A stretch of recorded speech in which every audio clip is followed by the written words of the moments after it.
नमस्कार। आज एक खास बातचीत इसलिए क्योंकि पिछले 2 दिन से बहुत लोग हैं मुझे जो देशभक्ति का पाठ पढ़ाना चाह रहे हैं।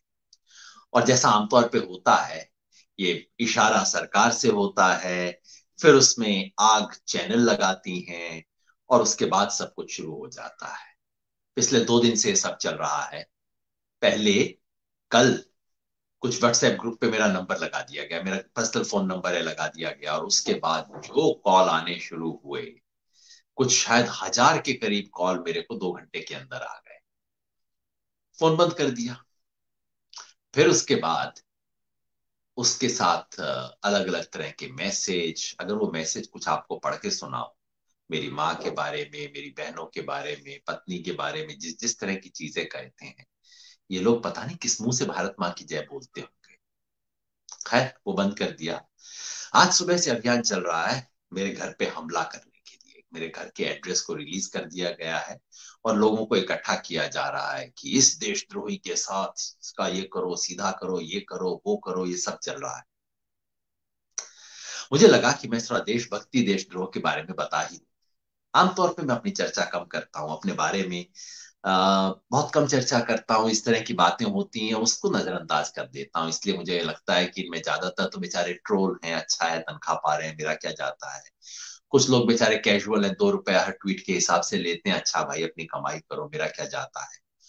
कुछ अंधभक्त हैं, मैं सोचता हूँ चलो भाई कभी सद्बुद्धि आ जाएगी।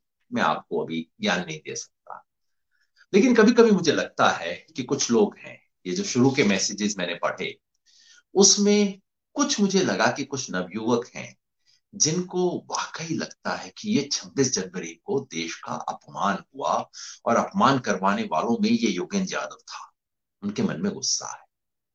मैं उनसे बात करना चाहता हूँ, ट्रोल से नहीं, 2 रुपए वालों से नहीं, अंधभक्तों से नहीं। लेकिन मेरे जिस नौजवान साथी के मन में ये भाव हो कि भाई योगेंद्र जी, ये तो आपने गलत काम कर रहा है, ये तो देश के खिलाफ है, आप देश के खिलाफ काम क्यों करते हो, मोदी विरोध करो करो, देश के खिलाफ क्यों करते हो। कुछ आपको बताऊं अपने बारे में। इजाजत दें तो अपनी विरासत के बारे में थोड़ा सा बता दूं। मेरे दादाजी के बारे में पहले मैंने बताया था, जिन्होंने अपने स्कूल के बच्चों को बचाने के लिए, बच्चों में हिंदू भी थे, मुसलमान भी थे, एक मॉब था, संयोग से मुस्लिम मॉब था, भीड़ थी, उस भीड़ के सामने खड़े होके कहा था, मैं वार्डन हूं, मैं इन बच्चों का बाप हूं इस वक्त, पहले मुझे मारो, उसके बाद ही नहीं।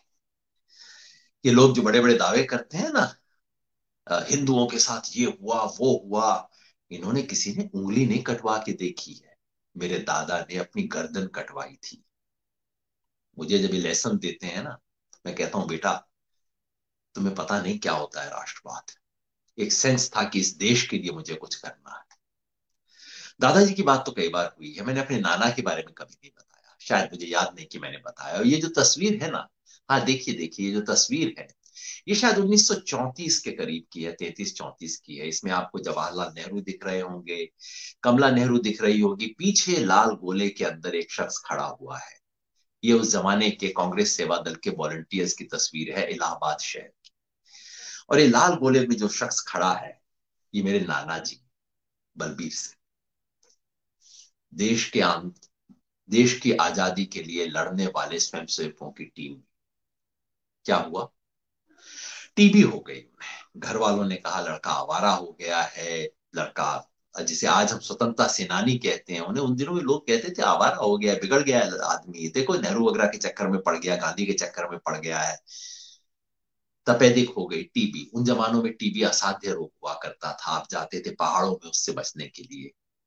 मेरे नाना के साथ उनका परिवार भी नहीं खड़ा हुआ, नाना की डेथ हो गई।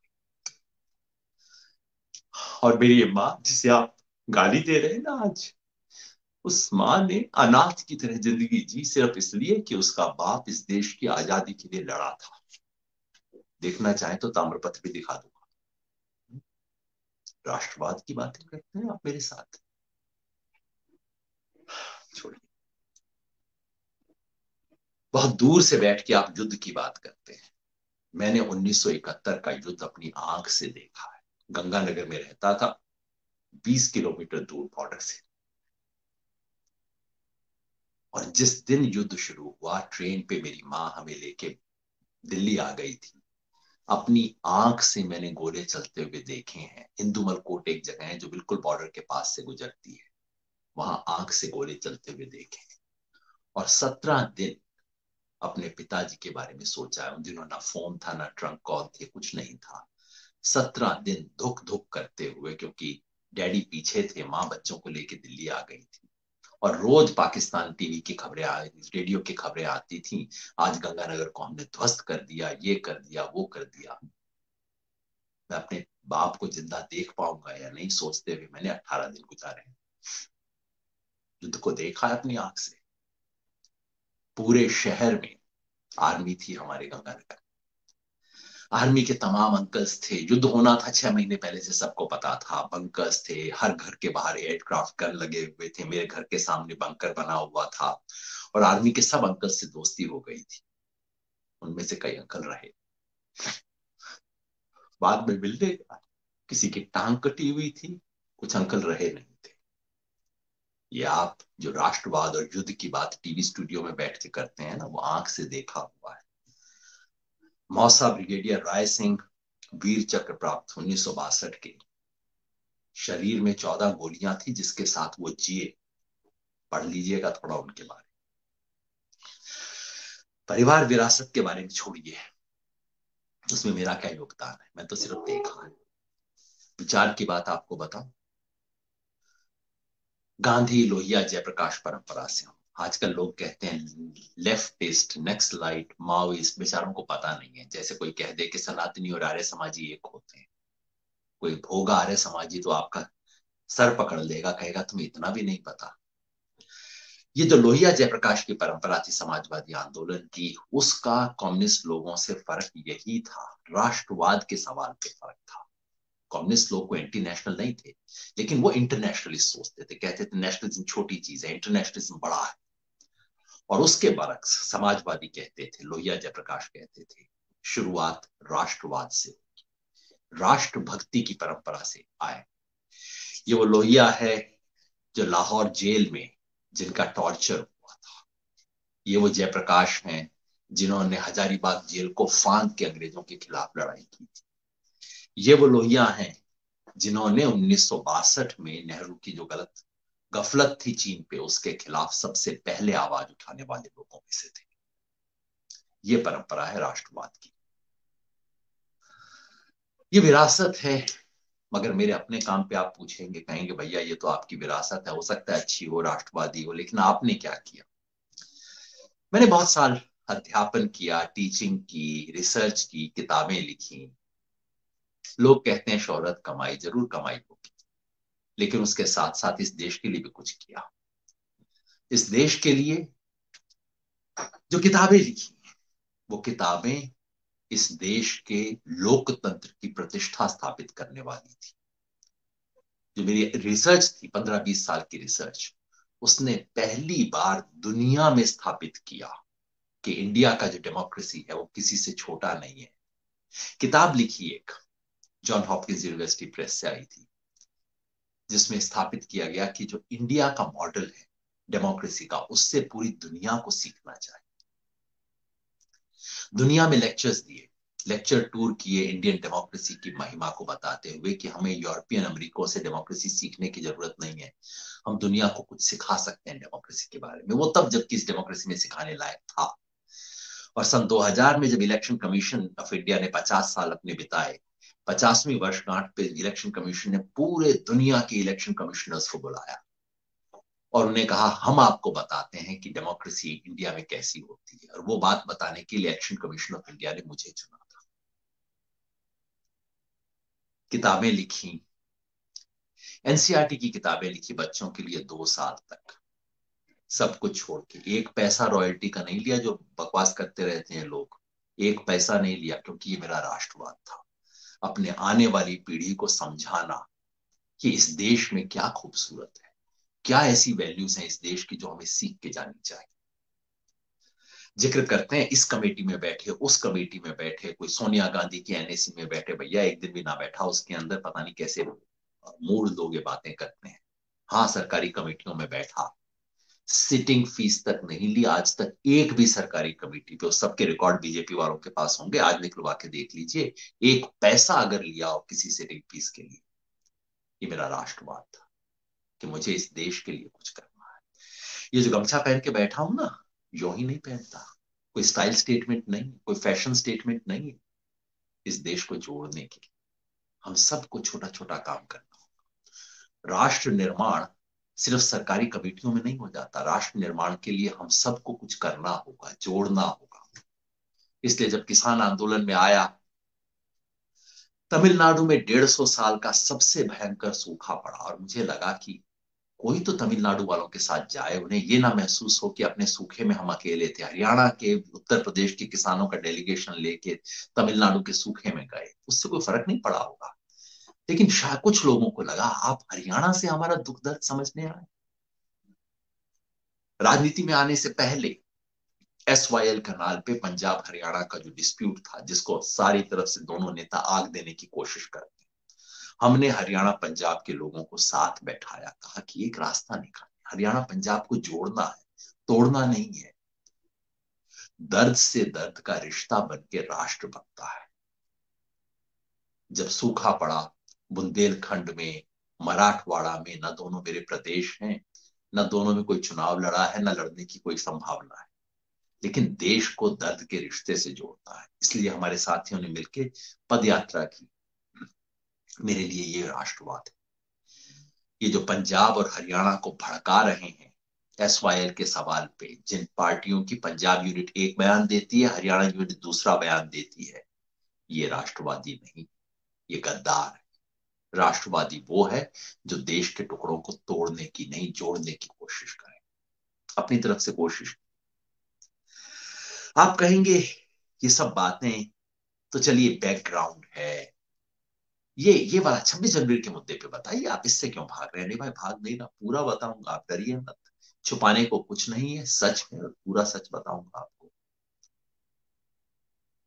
एक बात याद आई, वो मेरे फेवरेट कवि हैं सर्वेश्वर दयाल सक्सेना। उन्होंने कहा था, देश कागज पर बना नक्शा नहीं होता। देश सिर्फ नक्शा नहीं है, नक्शा ठीक हो गया देश बन गया।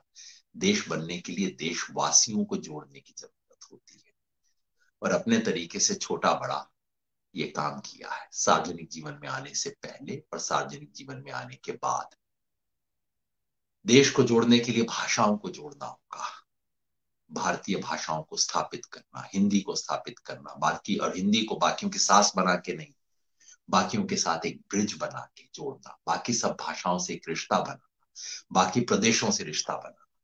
जिन लोगों को अपने शहर, अपने गांव, अपने राज्य के बाहर एक बात पता नहीं है, वो राष्ट्रवाद पे भाषण देते हैं।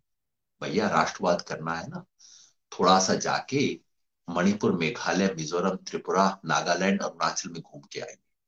जो लोग अमेरिका, इंग्लैंड के स्टेट्स के बारे में तो बातें बता देते हैं, मणिपुर, मेघालय, मिजोरम में एक एक लाइन नहीं लिख सकते, उनसे मैं कहता हूं जरा एक बार घूम, राष्ट्रवाद उसके बाद आपको समझ आएगा। मैं 26 जनवरी की घटना से बस नहीं रहा, वो भी आपको बता दूं। हाँ, हमने 26 जनवरी को ट्रैक्टर परेड की घोषणा की।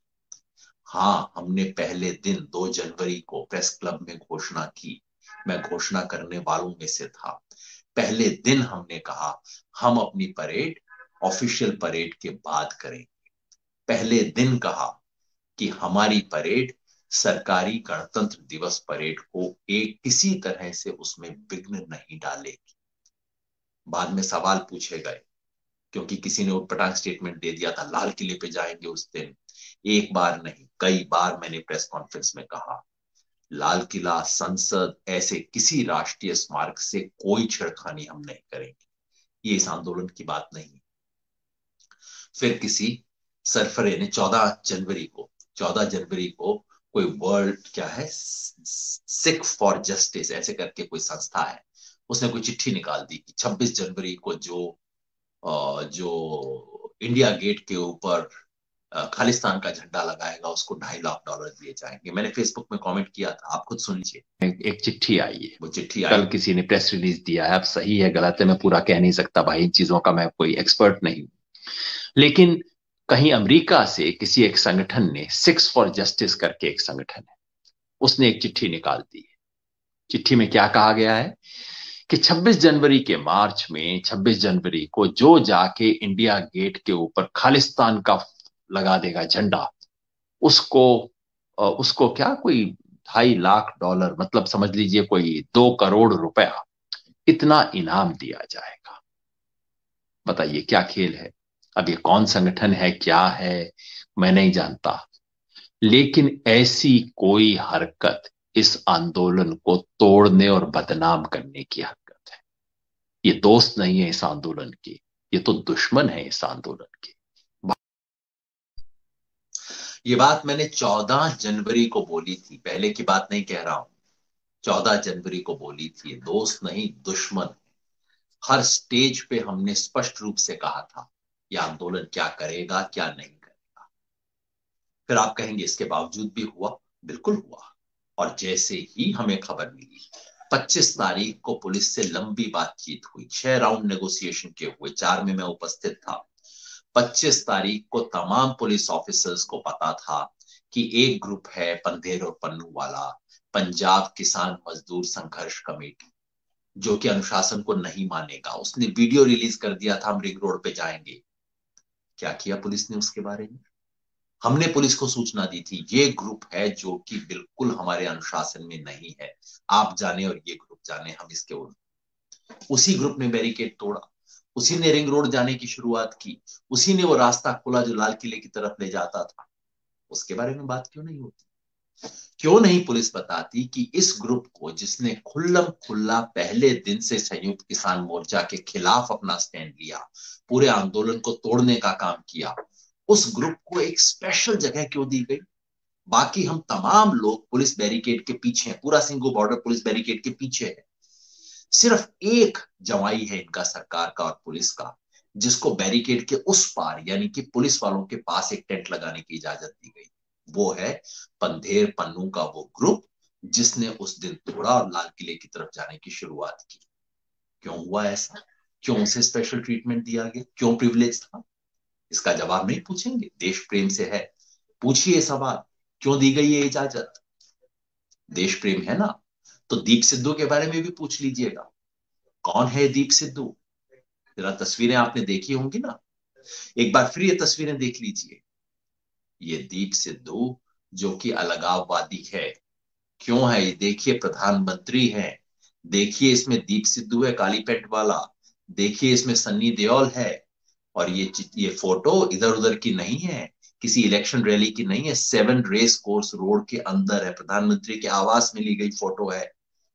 ये वो दीप सिद्धू है जिसने जाके लाल किले में वो हरकत करवाई। वही दीप सिद्धू अब बैठे हैं माननीय अमित शाह जी के साथ, गृह मंत्री के साथ। ये अलगाववादी, खुले तौर पे खालिस्तान के समर्थक क्या कर रहे हैं? ये हेमा मालिनी जी के साथ है, सन्नी देओल के साथ है, सिर्फ ये सब कहते हुए कि ये लोग कितने। और ये देखिए, ये उस शख्स की फोटो है उस दिन 26 जनवरी को लाल किले। देशभक्तों को ये सवाल पूछना चाहिए मेरे दोस्त। योगेंद्र यादव के घर हमला करना बहुत आसान काम है, लेकिन दीप सिद्धू के बारे में सवाल पूछना थोड़ा मुश्किल सवाल है दोस्त। हिम्मत करना, जाना 7 रेस कोर्स, पूछना कि वो जो इस देश के खिलाफ विश्वमन करता है, अलगाववादी है, वो कैसे 7 रेस कोर्स में घुसता है, कैसे इन लोगों के साथ फोटो खिंचवाता है, और लाल किले में एंट्री कैसे हुई।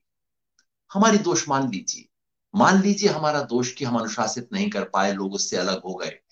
ये लाल किले में घुसते वक्त पुलिस सेल्फी क्यों खिंचवा रही थी इन लोगों के साथ? डीसीपी पुलिस इन लोगों को अंदर क्यों लेके गए? और लाल किले में घुसने के बाद घंटों तक कैसे रहे? लाल किले के प्राचीर से नीचे की तरफ ये जो पोल लगा हुआ था, उस पे निशान साहब का झंडा लगाने के बाद इतनी देर तक झंडा लगा कैसे रहा? वहां पुलिस क्या कर रही थी? आर्मी क्या कर रही थी? लाल किले में आर्मी भी होती है, सिर्फ पुलिस नहीं। ये सवाल पूछना चाहते हैं ना मेरे दोस्त? ये सब सवाल पूछने होंगे, टेढ़े सवाल पूछने होंगे, मुश्किल सवाल पूछने होंगे। टीवी स्टूडियो में बैठ के गप करना, किसी को गाली देना बहुत आसान है, लेकिन ये मुश्किल सवाल हमें पूछने होंगे। जैसे ही मुझे पता लगा, मैं उस वक्त शाहजहांपुर की हमारी परेड में था, और उस परेड में आपने देखा होगा खूब जम के, उसमें ही नहीं, चारों तरफ तिरंगे। ये जो लोग मुझे कहते हैं तिरंगे का अपमान करवाया, मेरे दोस्त, आज तक मैं दावे और गारंटी से कहता हूं, आज तक 26 जनवरी को दिल्ली में इतने तिरंगे कभी नहीं आए होंगे जितने इस बार हम लोगों ने उतारे। इतने किसान तिरंगा लेके जो चल रहे थे, वो भारत माँ की इज्जत बढ़ाने वाले थे। हर प्रेस कॉन्फ्रेंस में हमने बोला था तिरंगे की आन शान मान शान को हम कम नहीं होने देंगे। नियम था हर ट्रैक्टर तिरंगा लगा के चलेगा। वो लोग ये नियम बनाते हैं जो तिरंगे की अपमान करना चाहते हैं। भारत माता की जय हमने इस उद्घोष के साथ शुरू किया था, क्योंकि मेरे लिए किसी पार्टी का नारा नहीं है, पूरे देश का नारा है। और क्या कहूं, हाँ ये जरूर बता दूं, जैसे ही खबर मिली कि ये हुआ, उस वक्त मैं हमारे ये शाहजहांपुर वाली यात्रा में था। जैसे ही खबर मिली, मीडिया वाले मेरे पास पहुंचे, परेड के बीचों बीच थे, तुरंत एकदम मैंने कहा ये घटना पूरे देश को शर्मसार करने वाली घटना है। इस घटना की हम निंदा करते हैं, इस पे अफसोस व्यक्त करते हैं, और ये करने वालों को हम आंदोलन का साथी नहीं मानते। ये तो उसी दिन शाम को कहा। और कल यानी कि 24 घंटे बाद जब हमारी मीटिंग हुई, सारे नेतृत्व ने कहा कि लाल किले पे तिरंगे के अलावा किसी और झंडे का स्थान नहीं है, और जिसने किया है दीप सिद्धू और जो इसके तमाम साथी हैं, उनका सामाजिक बायकॉट होना चाहिए। ये सामाजिक बायकॉट सिर्फ किसान करवा सकते हैं और कोई नहीं। सामाजिक बायकॉट होगा। और जो हुआ माता की जय हिंद, जय हिंद, जय हिंद। ये शाहजहांपुर था जब हम अपनी परेड की शुरुआत कर रहे थे। जो हमने कल यानी कि 24 घंटे के अंदर मिलने के बाद स्टेटमेंट दिया, हमने कहा कि ये जो घटना है देश को शर्मसार करने वाली है, हर हिंदुस्तानी का सर नीचा करने वाली ये घटना है, और ये हुई, इसके लिए अफसोस व्यक्त करने के लिए हम 30 तारीख को महात्मा गांधी के शहादत वाले दिन प्रायश्चित के तौर पे एक दिन का उपवास करेंगे। सिर्फ उपवास नहीं, एक फरवरी को जो हमने संसद का मार्च पहले अनाउंस किया था, हमने उस मार्च की घोषणा को वापस ले लिया है। और हमने कहा, हालांकि जो हुआ हमने नहीं किया, हमारा कोई हाथ नहीं, हमारा कोई एनकरेजमेंट नहीं, लेकिन चूंकि वो आंदोलन हमने आयोजित किया था, कॉल हमने दिया था, इसलिए हम उसकी नैतिक जिम्मेवारी स्वीकार करते हैं। आपने देखा है और कोई आंदोलन जो इस तरह की चीज की नैतिक जिम्मेवारी स्वीकार करता हो? गांधी जी थे, पर वो बहुत बड़े आदमी थे भाई, उससे तुलना आप कैसे करें। लेकिन आज के कोई आंदोलन स्वीकार करते हैं? किसान है और किसान आंदोलन है जो इसको स्वीकार करता है। मेरे दोस्त, राष्ट्रवाद, राष्ट्रवाद में सीखूंगा, लेकिन राष्ट्रवाद ना उनसे नहीं सीखूंगा जिनके पुरखों ने इस देश की आजादी के लिए एक कतरा खून नहीं दिया। पूछिए इन आरएसएस वालों से, देश की आजादी में कौन सा आरएसएस वाला था जिसने अपनी जान दी, जिसने अपना उंगली का एक कतरा खून दिया हो। मैं अपना राष्ट्रवाद उनसे नहीं सीखूंगा जो अंग्रेजों के वजीफे पे पलते थे, स्टाइपेंड। ये वीर सावरकर जिनका नाम लेते हैं ना, ये अंग्रेजों से स्टाइपेंड लेते थे अंडमान से आने के बाद। मैं अपना राष्ट्रवाद सीखूंगा, सीखूंगा भगत सिंह से सीखूंगा, जिसने कहा था कि माफी नहीं मांगूंगा, जिसने अपने माँ बाप को रोका था, कहा था अंग्रेजों को कोई चिट्ठी नहीं लिखनी, माफी नहीं मांगनी। 6-6 चिट्ठियां लिख के माफी मांगने वालों से मैं राष्ट्रवाद नहीं सीखूंगा। अपना राष्ट्रवाद मैं महात्मा गांधी से सीखूंगा, जिसने अपने प्राणों की बलि दी इस देश को बचाने के लिए, इस देश की सच्ची एकता स्थापित करने के लिए। रविंद्रनाथ टैगोर ने अपने आप को कभी राष्ट्रवादी नहीं कहा, राष्ट्रवाद के विचार को उन्होंने बुरा बताया, लेकिन रविंद्रनाथ टैगोर मुझे राष्ट्रवाद सिखा सकते हैं, क्योंकि उन्होंने इस देश की विविधता को जोड़ के दिखाया। मैं अपना राष्ट्रवाद डॉक्टर अंबेडकर से सीखूंगा, जिन्होंने राष्ट्रवादी आंदोलन का सहयोग नहीं किया, लेकिन जिसके लिए राष्ट्रवाद इस राष्ट्र के अंतिम व्यक्ति का उत्थान था, सामाजिक न्याय का विचार था, उससे सीखूंगा। देशभक्ति कोई आसान काम नहीं है।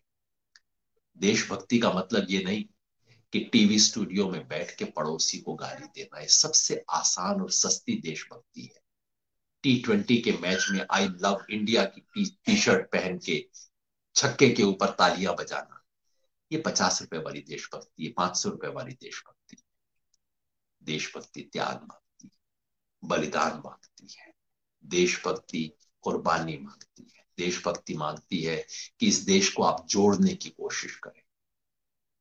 किसी को गाली देने से देशभक्त नहीं हो जाए। सस्ती देशभक्ति छोड़िए।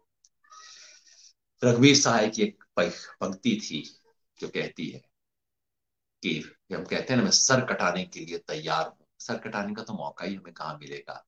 हम इतने खुशकिस्मत थोड़ी है कि भगत सिंह की तरह हमें फांसी के तख्ते पे झूलने का मौका मिल जाए। लेकिन वो कविता कहती है कि सर कटाने की अवसर मिले या ना मिले, सर कटाने की तैयारी जरूर होनी चाहिए। वो देशभक्ति है। अगर सचमुच देशभक्ति रखेंगे तो आपको आलोचना, सचमुच देशभक्ति रखेंगे अपने पड़ोसियों से भी नफरत मिलेगी, गलतफहमी मिलेगी, दुष्प्रचार मिलेगा। इस सब को सहते हुए, सर झुका के चलते हुए इस देश को जोड़ना सच्ची देशभक्ति है। तो मेरे दोस्तों, जो मुझे गाली दे रहे हो, मेरी माँ बहन के नाम पे चिट्ठियां भेज रहे हो, जो मेरे घर पे हमला करने की तैयारी कर रहे हो, स्वागत है आपका। देशभक्ति के लिए कुछ बड़ा काम भी कभी कर लेना। बहुत बहुत शुक्रिया।